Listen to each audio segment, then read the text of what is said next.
Fox 61, Connecticut's news station, starts with a weather impact alert. Well, tonight we're getting our first look at some of the damage across Litchfield County. Strong storms moved across this afternoon, toppling trees and knocking out power for some people. At last check, about 2,000 homes and businesses are in the dark.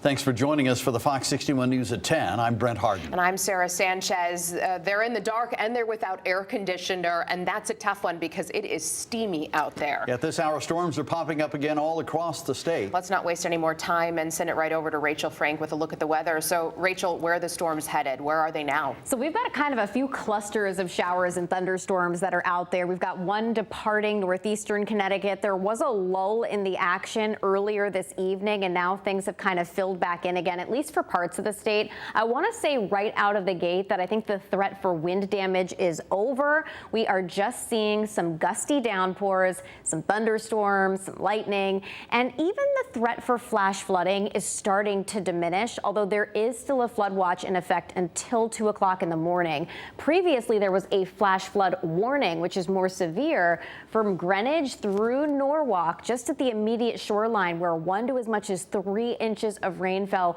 over a relatively short period of time. Now that the rain has moved on, that was allowed to be canceled, but we still have some downpours out here around New Haven. That is heading into Hamden. Brantford seeing some of that heavy rain. North Guilford continuing into Chester here. We'll see some rain moving in shortly and some lightning around New Milford. Again, not severe storms. These aren't going to knock out power, but a gusty thunderstorms, heavy rain, and some lightning are certainly in the cards, at least for some tonight. But just like the first round that came through earlier, these may be kind of hit or miss in nature. So some towns will get a lot of rain. Others may get very little. Again, that flood watch continues until 2 o'clock in the morning, but I do think the flash flood risk is starting to diminish as these continue to move on, but we're going to take it seriously nonetheless.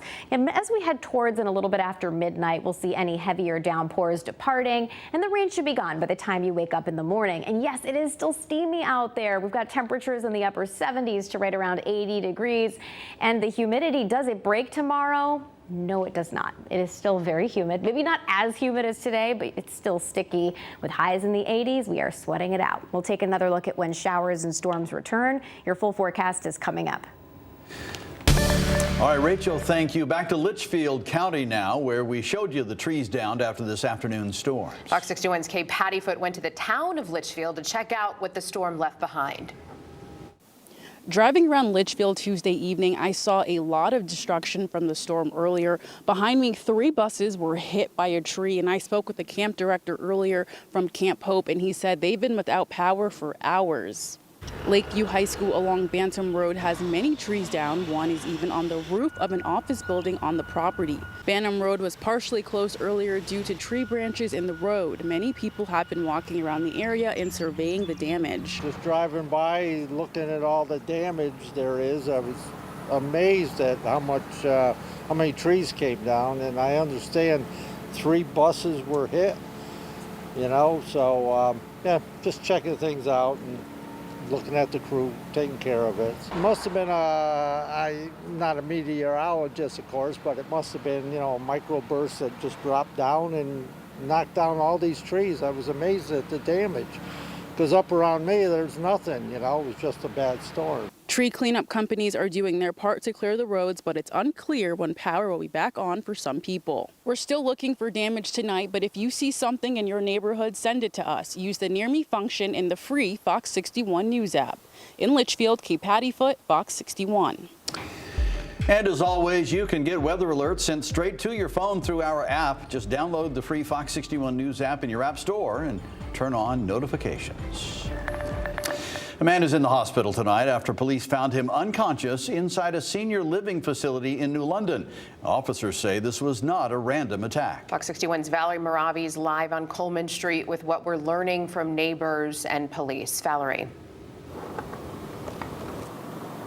That's right, Sarah. Well, police say they responded to this living facility on Coleman Street Monday night, and they tell us they found a man unresponsive and his face was injured.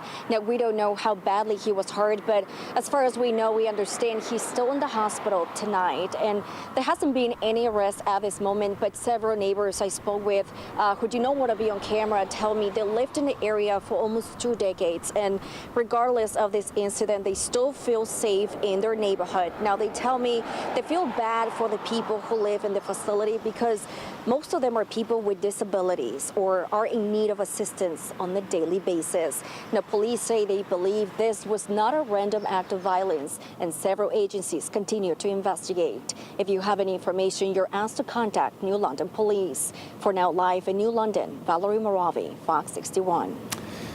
All right, Valerie, thank you. New developments tonight in the case against Kimberly Sullivan. Prosecutors say she locked her stepson away and starved him for decades.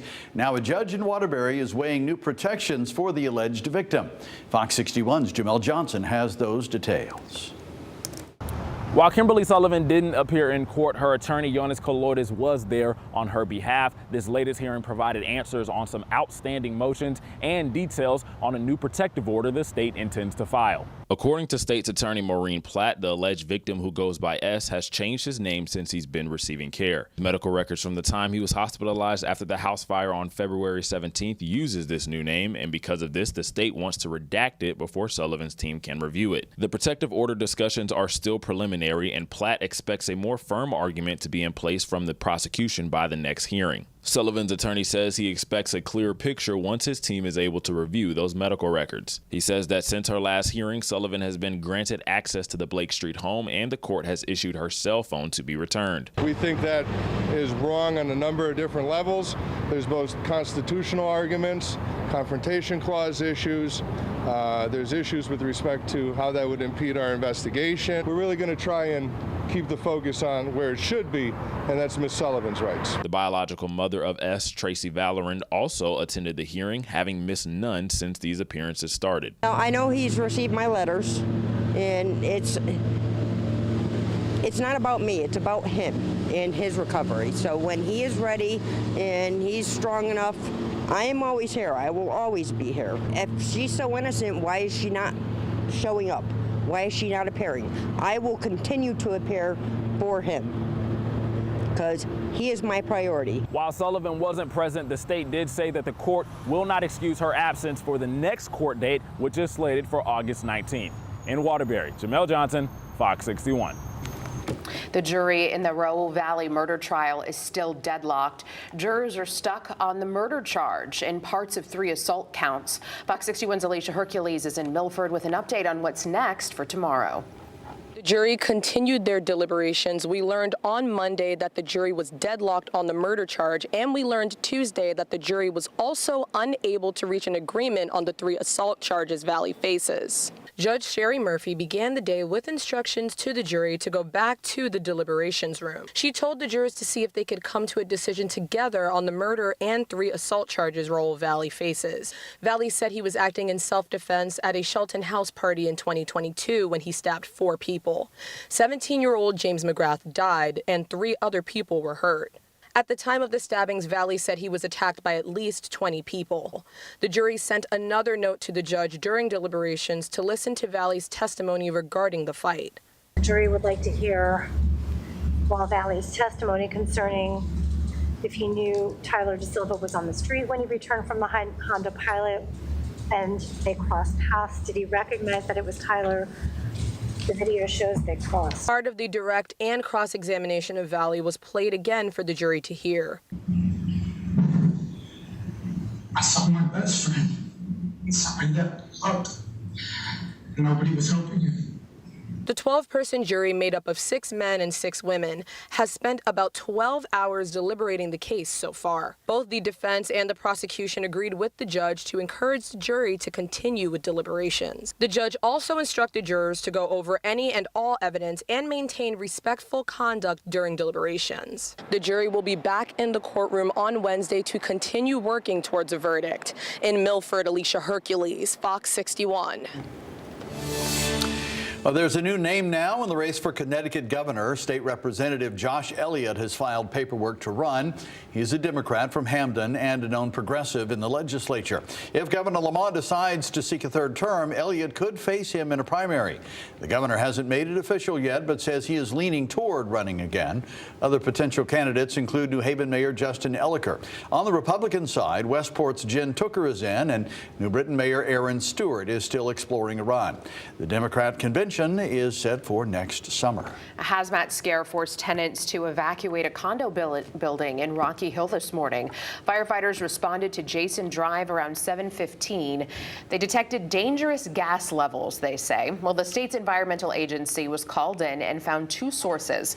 Someone had used pesticides inside a unit, and new furniture was off-gassing.